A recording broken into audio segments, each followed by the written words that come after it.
رمضان رمضان رمضان يا حبيب. Assalamualaikum warahmatullahi wabarakatuh. Alhamdulillahilladzi khalaqal insan walladzi 'allamahul bayan wa arsala rasulahu bil huda wa dinil haqq yudhhirahu 'ala sa'iril adyan. Asyhadu an la ilaha illallah al-wahidul manan wa asyhadu anna Muhammadan 'abduhu wa rasuluhu al-mab'utsu ila kafatil anam. Allahumma shalli wa sallim wa barik 'ala sayyidina Muhammad wa 'ala ali sayyidina Muhammad, amma ba'du. Alhamdulillah anak-anak sekalian yang sama-sama diridhoi oleh Allah Subhanahu wa taala, kita di hari kemarin Senin telah membahas beberapa faktor yang menyebabkan seseorang menjadi batal puasanya. Maka yang di hari kedua ini kita lanjutkan materi pondok pesantren pondok Ramadan online kita, yaitu dengan bab i'tikaf. Bagaimana pentingnya i'tikaf untuk seseorang yang sedang berpuasa. Dan biasanya rata-rata i'tikaf ini ditekankan di hari 10 yang terakhir di bulan Ramadan. Maka anak-anak sekalian, apa itu i'tikaf? I'tikaf itu adalah al-lubsu fil masjid min syakhsin makhsusatin biniyatin. Apa itu i'tikaf? Yaitu menetap di satu masjid, menetap di satu musola dari seseorang dengan niat yang khusus. Itulah yang dinamakan i'tikaf. Dan aslinya i'tikaf ini adalah mustahab fi jamil azman, disunahkan di setiap waktu, tidak hanya 10 hari akhir Ramadan saja. Di hari-hari selain Ramadan pun itu tetap disunahkan untuk beriktikaf. Wa fil ashri al-awakhir min Ramadan afdalu talabil lailatul qadar. Sedangkan di hari 10 terakhir Ramadan adalah sangat ditekankan untuk mencari malam Lailatul Qadar. Yang mana malam Lailatul Qadar ini satu malamnya lebih baik daripada 1000 bulan. Ingat, Pak Agil sampaikan ini, kalian catat, ditulis, nanti dikumpulkan di link yang Pak Agil bagikan di grup daring kalian masing-masing. Kemudian maka aturannya aslinya i'tikaf itu ditujukan di satu masjid, bukan musola, bukan satu langgar. Kenapa masjid? Karena liistighnai an khuruji lil jum'ah. Ketika kita beriktikaf di satu masjid, kita tidak perlu lagi keluar dari masjid untuk Jumatan. Karena nanti kalau kita beriktikaf di musola dan masuk waktu Jumat, maka kita keluar dari musola, dan itu dianggap batal iktikafnya karena keluar dari lingkungan masjid. Yang pertama, harusnya ditekankan adalah masjid, bukan musola. Karena nanti kalau iktikaf di musola ketika masuk hari Jumat, maka seorang peserta muktakif atau iktikaf tadi itu keluar dari musola untuk berangkat menuju masjid untuk Jumatan, dan itu membatalkan i'tikaf karena keluar dari lingkungan masjid. Kemudian bagaimanakah i'tikafnya seorang perempuan? I'tikafnya seorang perempuan yaitu pada hakikatnya i'tikafnya perempuan itu tidak boleh dilakukan di rumah mereka masing-masing. Itu di qaul jadinya Imam Syafi'i. Jadi diulangi, ada dua qaul pendapatnya Imam Syafi'i, yaitu yang pertama qaul jadid, pendapat yang jadid, yang kedua qaul qadim, pendapat yang qadim. Maka pendapat yang jadid dikatakan bahwa tidak sah i'tikafnya seorang perempuan di musola yang digunakan dia untuk ibadah di rumahnya mereka masing-masing. Aslinya tidak sah. Maka aslinya aturannya itu perempuan i'tikaf di masjid dengan waktu yang dia tentukan. Contohnya, jadi ketika dia taraweh sampai di pertengahan malam, sepertiga malam, setengah 3 atau jam 2, dia tidak pulang dari masjid, berdiam diri di masjid untuk beribadah, sholat tahajud, kemudian sholat witir, baca Quran, tasbih dan sebagainya. Kemudian untuk qaul kedua, qaul qadim Imam Syafi'i, bahwa beliau berpendapat bahwa sesungguhnya seorang perempuan itu sah iktikafnya di tempat musola di rumah yang mana dia buat untuk sholat. Jadi seorang perempuan ada tempat khusus untuk sholat di musola rumahnya dan dia beriktikaf di situ, maka itu dianggap sah iktikafnya. Karena itu dipakai untuk sholat, maka sahnya beriktikaf di musola rumahnya. Itu yang kedua.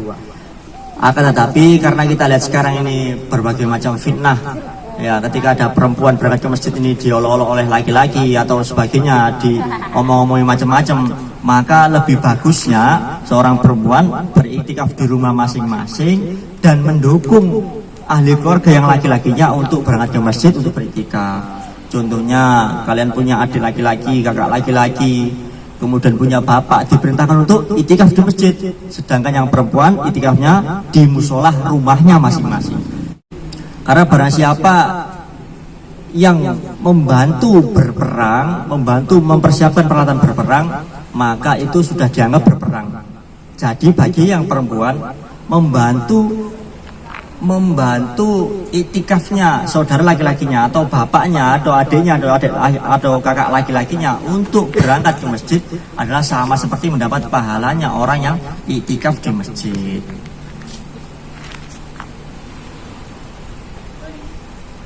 Kemudian minimalnya iktikaf adalah ayal basa zamanan fawqa qadri tuma'ninati shalah bi haitsu yusamma 'ukufan wa iqamatan.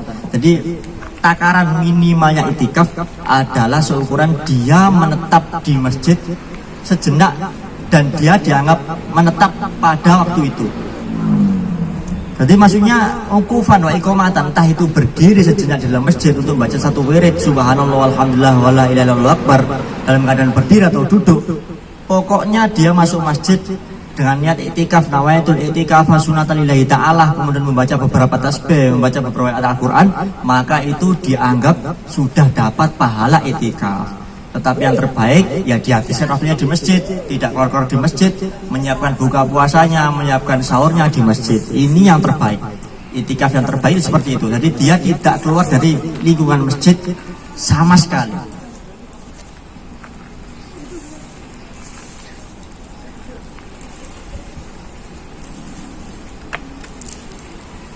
Oke, itu pembahasan iktikaf kali ini. Mungkin satu pengetahuan untuk anak-anak sekalian di rumah. Semoga satu penjelasan mengenai iktikaf ini membantu anak-anak sekalian di rumah untuk bersemangat iktikaf di masjid dan untuk mendorong ahli keluarga yang laki-laki untuk beriktikaf di masjid. Kemudian ada satu pertanyaan kemarin. Maksudnya banyak pertanyaan itu yang bertanya, Ustaz bagaimana ini, Pak bagaimana ini. Ada satu pertanyaan penting yang perlu dibahas dari pertanyaan kemarin yang kami cantumkan di link yang kami bagi kemarin, yaitu ada pertanyaan, Pak bagaimanakah berhukumnya berkumur ketika bulan Ramadan?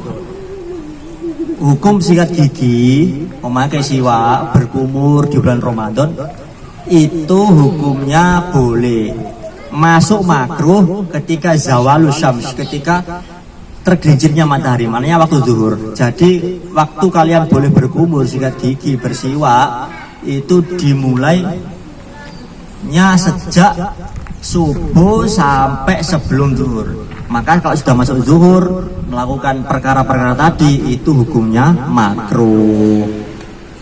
Kemudian ada pertanyaan, Pak bagaimanakah hukumnya seorang ibu menyusui dan hamil yang tidak berpuasa?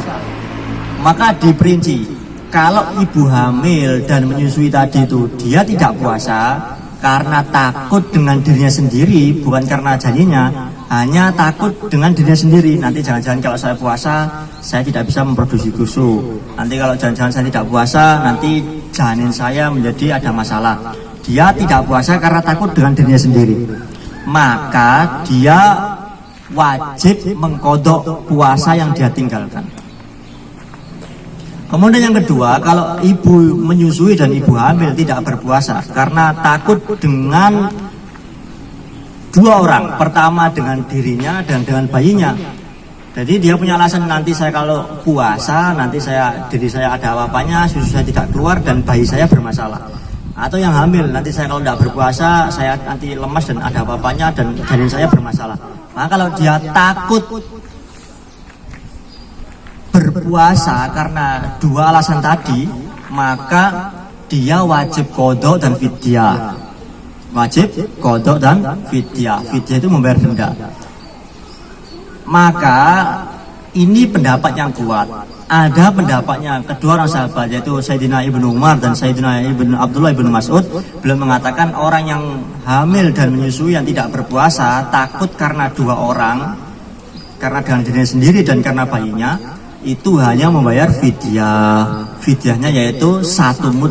1 hari yang dia tinggalkan puasanya, tidak berpuasa, maka dia mengganti dengan 1 mud. 1 mud kurang lebihnya 0,75 kg. Maka kalau seumpama 1 bulan dia tidak berpuasa, ibu hamil dan ibu menyusui tadi itu, dan dia takut tidak bisa membayar, mengkodoknya dengan puasa, maka dia boleh membayarnya dengan fidyah. Berarti 0,75, 1 hari dia tinggalkan. Kalau 30 hari maka 30 dikali 0,75 kg. Samin itu sendiri di rumah. Itu beberapa pertanyaan yang Pak Agil bahas untuk hari ini. Semoga di tahun depan Allah SWT mempertemukan kita dengan program yang lebih baik dari ini. Tidak hanya online tapi langsung bertatap mata, langsung interaksi dengan kalian di Masjid SMK atau di Temboro nanti untuk bagian kelas 10. Dan semoga Allah SWT segera cabut fitnah-fitnah yang ada di dunia ini, dan Allah bersihkan bumi ini, dan kita kembali lagi dengan aktivitas yang seperti biasa. Kurang lebihnya Pak Agil mohon maaf. Saya akhiri. Assalamualaikum warahmatullahi wabarakatuh. Subhanallah bihamdihi subhanakallah hamdika asyhadu an la ilaha illa anta astaghfiruka wa atubu ilaik. Li khamsatun utfi biha harul waba'il hatima al mustafa wal murtada wa ibnahuma wa fatima. Li khamsatun utfi biha harul waba'il hatima al mustafa wal murtada wa ibnahuma wa fatima. Li khamsatun utfi biha harul waba'il الخاتمة المصطفى والمرتضى وابنهما وفاطمة.